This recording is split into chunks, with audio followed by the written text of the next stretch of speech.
well in the while that he goes and talks to people about Canada. Can I just know from the people sitting here, how many of you are here to just learn about the Canadian program or have some level of knowledge? So by show of hands, have you heard about the Canadian immigration systems? Anybody?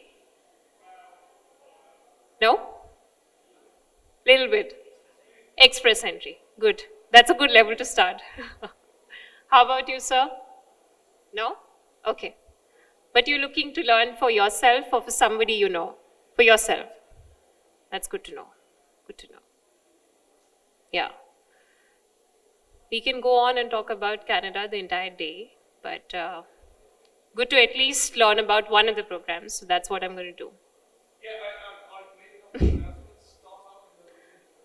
Never mind. So let's start with the presentation on Canada's starter visa. Before I go there, I'd like to introduce my law firm. So I am representing offices of Donoso and Partners. We are a boutique immigration law firm based out of Washington, D.C. The managing partner of my law firm is Ignacio Donoso.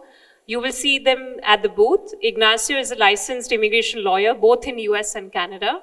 He's an award-winning immigration lawyer, has 20 plus years of experience in this industry. And yeah, we are happy to assist all our clients to meet their specific needs and plan immigration for them. This is going to talk about why Canada. I feel this is pretty simple to understand.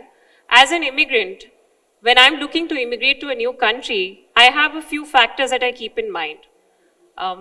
Access to universal healthcare, so healthcare system. Secondly, education. Thirdly, safety. And fourthly, the work environment. And Canada ranks very high in each of them. Canada is the 11th most wealthiest country. Canada has a multi-diverse culture, and 1 in every 4th person in Canada is an immigrant. So certainly Canada ranks very high in terms of the choice for permanent residency, immigration. If you look here, we are going to also explain about technology sector exploding in Canada. So recently Uber, Microsoft, and Amazon have decided to set up their digital labs in Toronto. So clearly Canada is coming up as the best option. No longer can you say that US is option 1 and Canada is option 2.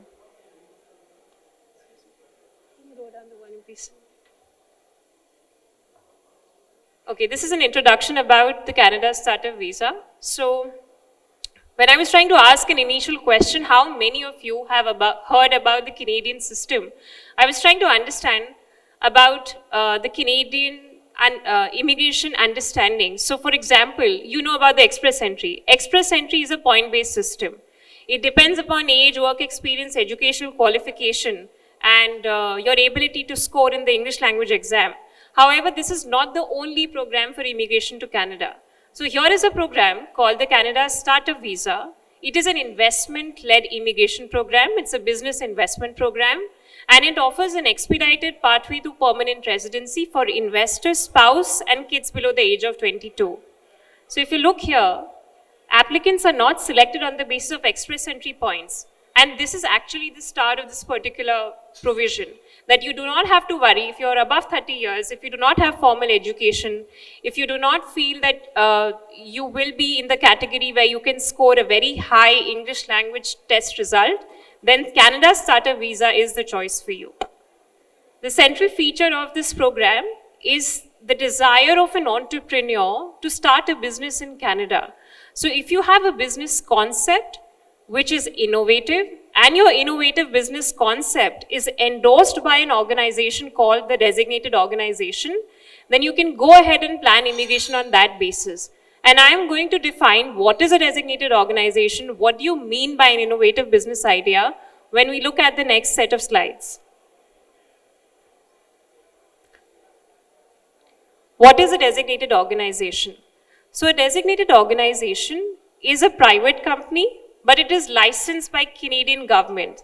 So Immigration, Refugees, Citizenship Canada has licensed certain companies who can endorse your business idea. These are categorized into 3. First is an angel investor who must agree to invest 75,000 Canadian dollars.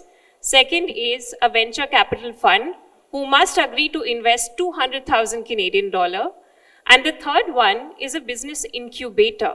Now, business incubators could be individuals who have years of experience in this business industry, or it could be universities who are ready to mentor you, who are ready to accept you in their program. What do these people do? So a designated organization is someone you take your business idea to, they evaluate your business proposal.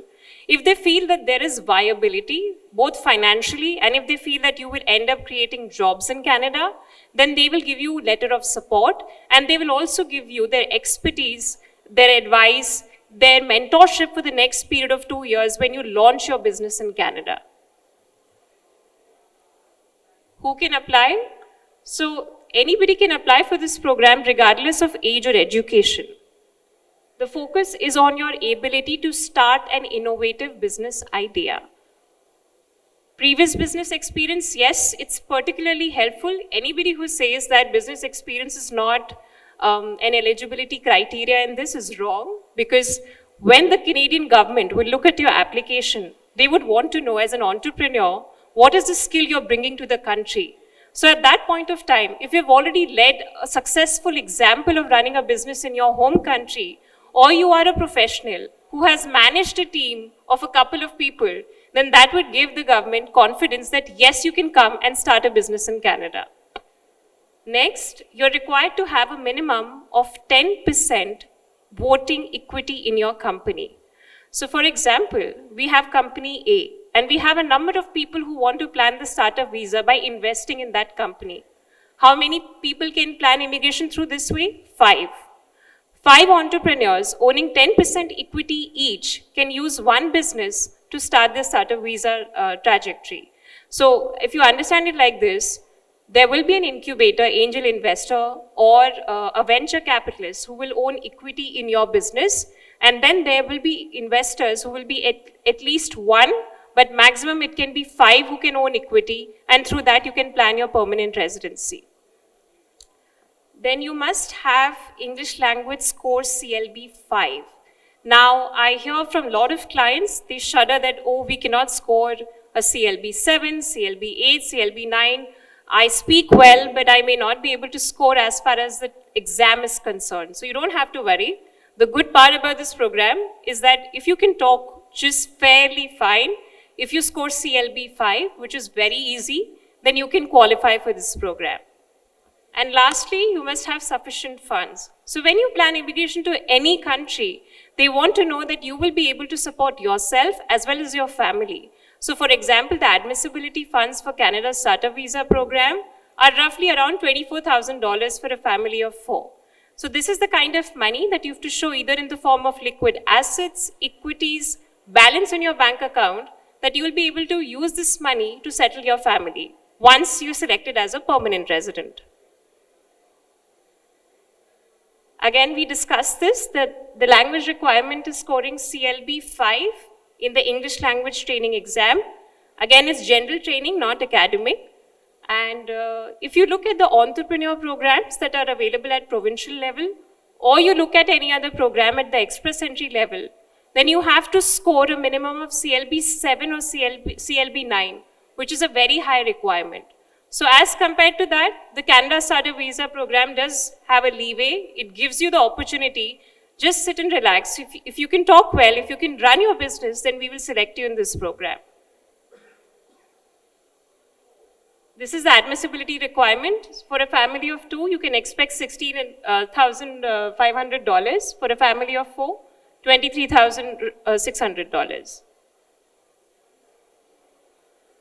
Which businesses qualify? Now, I get this question asked a lot, that while startup visa is very tempting, can a restaurant business qualify for startup visa?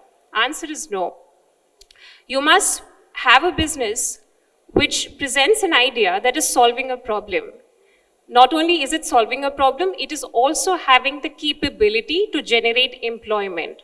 So that is why tech businesses are definitely top of the list, but this is just an enumerative list, not exhaustive. So if you look at this list here, you'll see software development businesses, you'll see nanotechnology, artificial intelligence, but these are just some of the businesses which will qualify for the startup visa.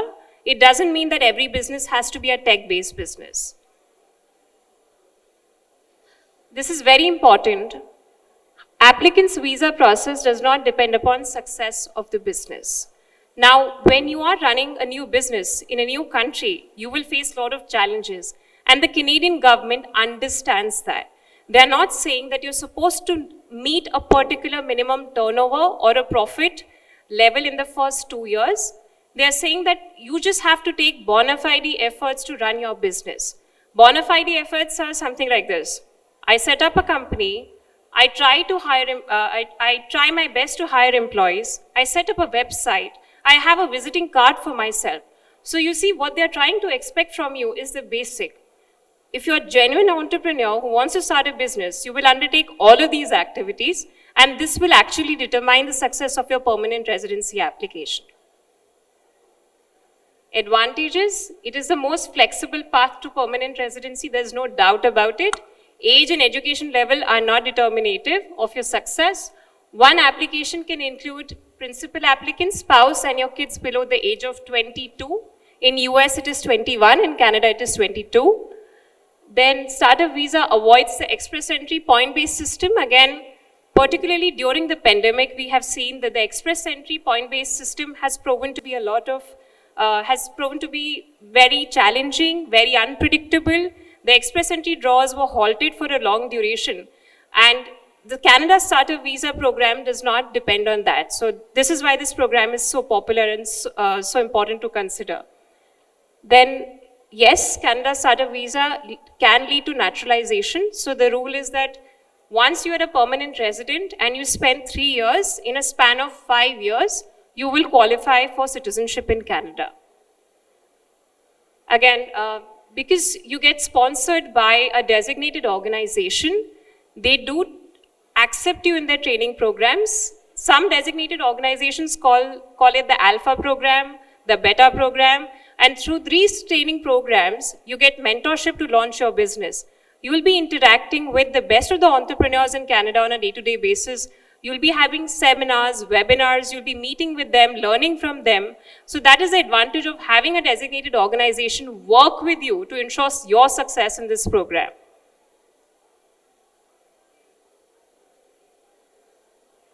Okay, the process. First of all, you need to engage the services of a licensed law firm. So the managing partner of my law firm, Ignacio, is a licensed Canadian lawyer. We together have our team that takes into account all of the scope of services. We help you prepare your pitch deck. We analyze your profile. We help you pitch that particular business idea proposal to the designated organization. Then the designated organization gives you their blessing, which is actually your letter of support. We help you obtain that.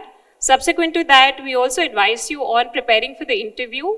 And then once you get the letter of support, which roughly comes in about 3 to 6 months, you can use that letter of support to make your permanent residency application. So the processing time for the PR application from the date of obtaining the letter of support is roughly around 18 to 24 months. So we will file your permanent residency application. At the same time, what is the striking feature of this program is that the Canadian government allows you to come to Canada and start your business as an essential worker. So you're not sitting back in Dubai and waiting for your permanent residency to be approved. Because at the end of the day, unless you're on ground, how will you run your business? So the Canadian government understands this and is going to award you a work permit within 3 or 4 months, and you can come in Canada with your family and wait while you receive your permanent residency. So we help you apply for the temporary work permits as well as permanent residency. We also take into account the company incorporation services and everything else that you need to get your business started. Now, I also wanted to talk about the immigration updates. So here they are. Canada recently announced in November its immigration levels plan. They keep updating it every year. For 2021 to 24, they wanted to reach a target of 1.2 million immigrants. As we expected, they have exceeded this, and now they are planning to invite 1.5 million immigrants. It's a very aggressive target, and they fully intend to subscribe to this because they have far exceeded the targets every year. For 2023, about 465,000 permanent residents will be invited. For 2024, 485. For 2025, 500,000. That's a lot. That's actually the maximum I've seen any other country. Okay, here's the update on the express entry draws. Now, express entry draws are everybody's favorite because we talk a lot about them. The last draw that happened in November laid down the cutoff of 491 points. So just to give you an understanding, what happens is that in the express entry system, which is available at a federal level, they qualify you on the basis of points.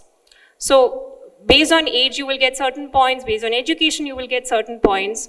And in totality, the cutoff, you must meet your points below the cutoff so that you can apply for the permanent residency. So 491 is the cutoff for this express entry draw. This used to be 550 post-pandemic. And we've consistently seen the scores drop. We expect that the scores will drop further. So that is why it's a good time to apply. If you qualify for the express entry, that is, and if you're below 30. So a lot of caveats there. But yes, express entry draws are at 491. Then changes to the NOC system. So what is the NOC system?